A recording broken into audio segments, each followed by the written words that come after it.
એટલે ખાસ સમયનું આયોજન કરજો.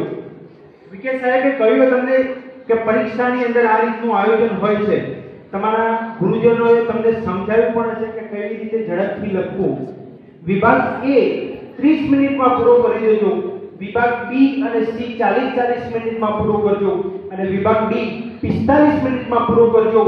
મિત્રો તમારા હાથે સ્માર્ટ વોચ નહીં, એનાલોગ વોચ પહેરીને બેસજો, જેથી કરીને તમારો ટાઈમ ગણતરીના મિનિટો બગાડવામાં ના જાય. આ બધું જ કરશો ત્યારે 155 મિનિટ થશે, છતાં પણ 25 મિનિટ વધશે. વિકે સાહેબે કીધું કે છેલ્લે તમામ પ્રશ્નો આપણે જોવાના છે. એ જોવા માટે તમારા માટે 25 મિનિટ જરૂરી છે. ઘણા બાળકો એમ કહેતા હોય સાહેબ બોર્ડનું પેપર પૂરું થતું નથી, પણ સમયનું આયોજન ચોક્કસ હશે તો 100% પૂરું થશે. યુસેન બોલ્ટનું નામ સાંભળ્યું છે? યુસેન બોલ્ટ, એનો રેકોર્ડ છે 9.58 સેકન્ડમાં 100 મીટર દોડ. આપણને 9.58 સેકન્ડ દેખાય છે, એને 20 વર્ષ સુધી મહેનત કરી છે ત્યારે એ જગ્યાએ પહોંચ્યો છે. પાબ્લો પિકાસો વિશ્વનો મહાન ચિત્રકાર, આમ એક લીટી આમ દોરે ને તો લાખો રૂપિયા લઈ લે છે. સાહેબ 50,000 ચિત્રો એને દોર્યા છે. પ્રેક્ટિસ માટે 50,000 ચિત્રો દોર્યા છે, ત્યારે એ વિશ્વનો મહાન ચિત્રકાર બન્યો છે. ઘણા બાળકો એમ કહેતા હોય છે સર વાંચવા બેસે એટલે કંટાળો આવી જાય. એના માટે એક બેસ્ટ ટ્રીક તમને કહી દઉં કે જો તમે કંટાળો આવતો હોય તો તમારા પુસ્તકને પકડી 5 મિનિટ વાંચો. 5 મિનિટ વાંચીને એક પ્રશ્ન તૈયાર કરો, એને તરત જ નોટ ડાઉન કરી દો. 5 મિનિટમાં તમારું મૂડ આવી જશે. અને છતાં મૂડ ના આવતો હોય તો એક ગીતનું નામ તમને કહું છું, मैं पंखी क्यों बनूं, मैं पंखी क्यों बनूं, मुझे आसमान बनना है. જો મૂડ ના આવતો હોય તો એ ગીતને સાંભળી લેજો મિત્રો, તમારા અંદર ઊર્જા આવી જશે.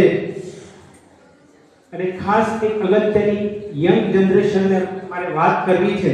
હું બેઠો હતો પાછળ, અને પાછળ જે વિદ્યાર્થીઓ બેઠા હતા ને આમાં મોબાઈલ ફેરવતા હતા.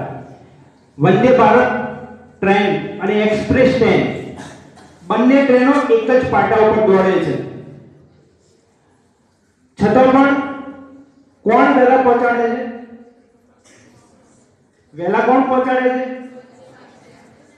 વંદે ભારત કે એક્સપ્રેસ ટ્રેન? વંદે ભારત. કેમ? કારણ કે એ ઓછા સ્ટેશન લે છે. તમને ખબર ના હોય તો જણાવી દઉં કે ઓછા સ્ટેશન લે છે. આપણે પણ ઓછા સ્ટેશન લેવાના છે.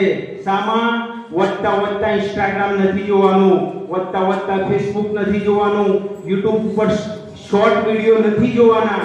એ બધા સ્ટેશન ઓછા કરી દેવાના છે. એ સ્ટેશન ઓછા કરશો તો તમે ઝડપી પહોંચશો, અને ઝડપી પહોંચશો તો તમારું રિઝલ્ટ ઊંચું આવશે. સાહેબે હમણાં વાત કરી કે 95% ઉપર આવવાના જ છે, 100% આવવાના જ છે. કેમ? આશા ઊંચી રાખો. એક બાળક હતો, એને 5 રૂપિયાની ટિકિટ વેચવાની હતી. 5 રૂપિયાની ટિકિટ વેચવાની હતી. બધા બાળકો ખરીદી શકવાના નતા, એટલે એને એક આઈડિયા વાપર્યો. એને શું કીધું? વૃદ્ધો હતા, વડીલો હતા, એને એમ કહ્યું કે મારે 100 રૂપિયાની ટિકિટ વેચવી છે. કેટલા રૂપિયાની? 100 રૂપિયાની. બધા 100 રૂપિયાની ટિકિટ ખરીદવા તૈયાર નતા, એટલે એને પછી છેલ્લે એવું કીધું કે મારી પાસે 5 રૂપિયાની ટિકિટ પણ છે. જ્યારે 100 રૂપિયાની વાત આપણે નતા ખરીદી શકતા, ત્યારે 5 રૂપિયાની ટિકિટ બધા ખરીદી લેતા હતા. એટલે આપણે પણ એ જ કરવાનું છે કે 100 માંથી 100 માર્ક્સ આવે એવા પ્રયત્નો કરવાના છે. 95 100% આવશે. તમામને ખૂબ ખૂબ શુભેચ્છાઓ સાથે વિરમું છું.